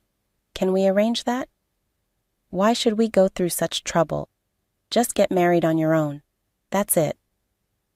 I was disappointed by my mom's coldness, but then I heard Kyle's voice. "Mom, who are you talking to?" "It's Polly. She wants to have a family meeting because she's getting married." "Really? Sounds fun. I want to see how lame her guy is. Let's invite them." "If Kyle says so, then fine," Mom told me. "All right, you can come for the meeting," she said. I was feeling a mix of emotions after overhearing a conversation between two people. Still, they mentioned wanting to greet me, so I decided to visit my family on my next day off. Be prepared. They might treat you horribly. Yeah, I get it. But if that phone call was any indication, you've got quite the family, huh? This isn't a joke. I've had a tough time with them. Sorry, but if we're getting married, I want to meet your family. We'll make it quick and leave, okay? And so, we drove to my family home. No one came to the door when we rang the bell, so I used my key to let us in. Upon entering the living room, I saw my family sitting on the sofa. I was surprised to see an unfamiliar young woman there, but first, I thought we should say hello. Hi everyone, it's been a while. This is my fiancé, Alan. Nice to meet you all. As I introduced him, my family looked at Alan. Wow, I thought Polly would bring home some boring, unattractive guy, but you're actually decent. Kyle started off with a rude comment, making even Alan chuckle awkwardly. Kyle, who's that woman next to you? Your girlfriend? I was annoyed that Kyle had brought an unrelated woman to a family meeting we'd scheduled in advance. Then Kyle dropped a bombshell. She's my wife, Mia. We've been living here since we got married. What? Wife? I was so shocked my eyes widened. Wait, you got married? Yeah, last year. I had no idea. I raised my voice and Mom looked annoyed. You're so nosy. It's none of your business if Kyle got married. I was stunned. Kyle had gotten married without telling me. I was frozen, absorbing this shocking news when Dad spoke to Alan. I'm not interested, but what do you do for a living? You're marrying Polly, so it can't be anything impressive, but let's hear it. I snapped back to reality at Dad's words. I couldn't let them belittle my fiancé. As I clenched my fists in anger, Alan gently restrained me. I apologize for the rudeness. Here's my card. Alan handed his business card to Dad, who looked at it dismissively at first, but then widened his eyes. You're a lawyer? Dad exclaimed, and Mom, Kyle, and Mia were also surprised. Wow, this is amazing. Elizabeth, get some tea for our guest, Mom said. Right, I'm on it. Wow, a real lawyer. So cool. My family's attitude changed instantly. Even Alan was surprised. I never thought Polly's fiancé would be a lawyer. You should have told us sooner. Is your salary really high? Buy me a designer bag for my birthday. I was dumbfounded by my family's shameless comments, Mia especially audacious to think she could say such things to my fiancé Alan upon first meeting him. Alan was responding with a wry smile. We're going to be family, so let's get along, Mom said. But I had a bad feeling about this. Then, at a meeting between both families, my parents and Kyle's family were very active participants. Even my mother-in-law seemed a bit taken aback by their enthusiasm. After the meeting, I apologized to my mother-in-law, but she had already heard from Alan. Don't worry about it, she said with a smile. I felt relieved. My mother-in-law is genuinely a good person. 2 months later, Alan and I got married. My family, who had always been indifferent to me, all attended. After the wedding, they started contacting us frequently. Why don't you two join us for dinner sometime? We know a great restaurant, Mom would say over the phone. I suspected they were after Alan's money since he was a lawyer, but I wasn't falling for that. We're a bit busy, so we can't make it right now. We'll let you know when we can, I replied. All right, we'll be waiting. We're free anytime, Mom said, her voice full of enthusiasm.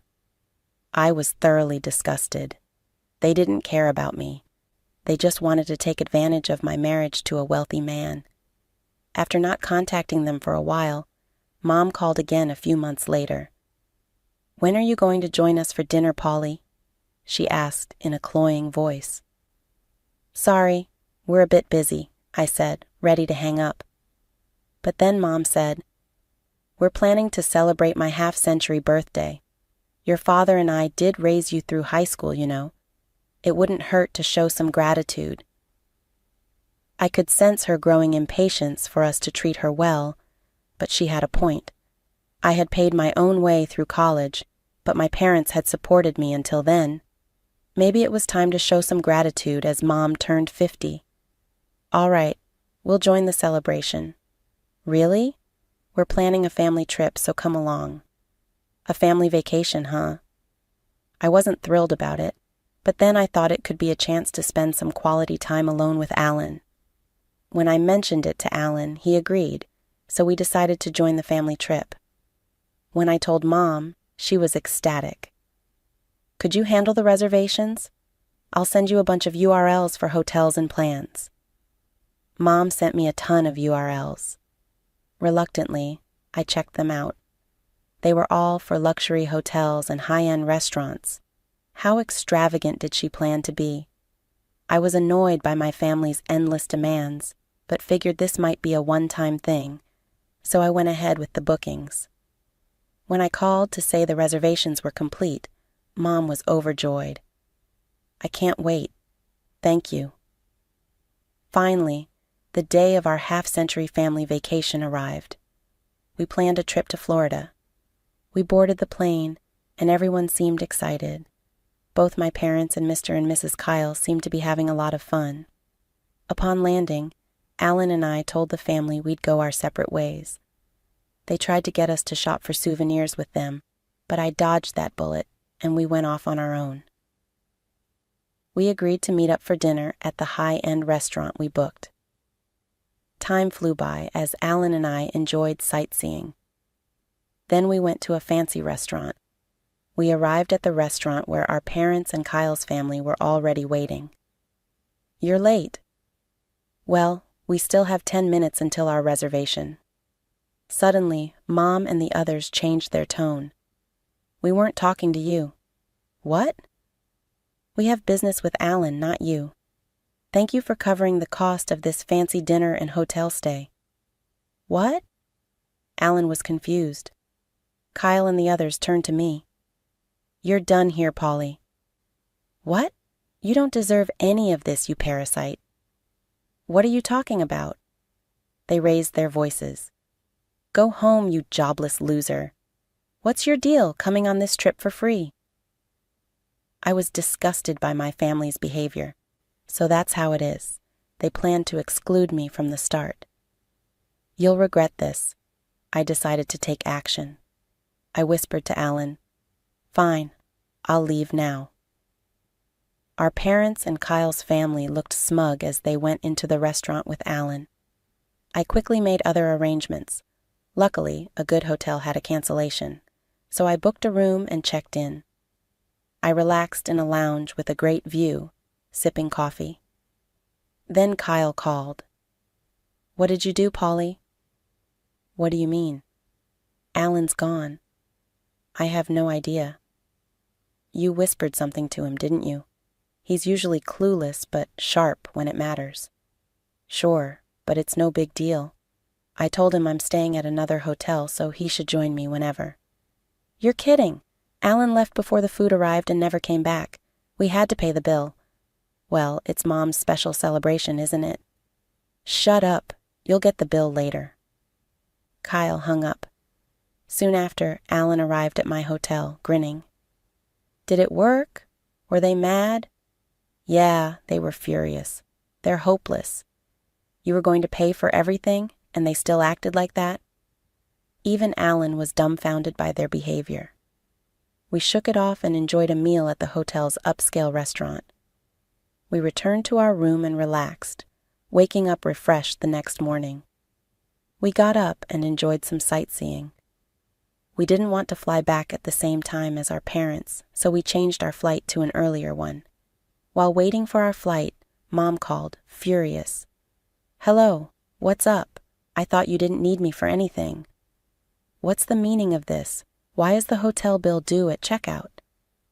That's how I made the reservation. Don't joke around.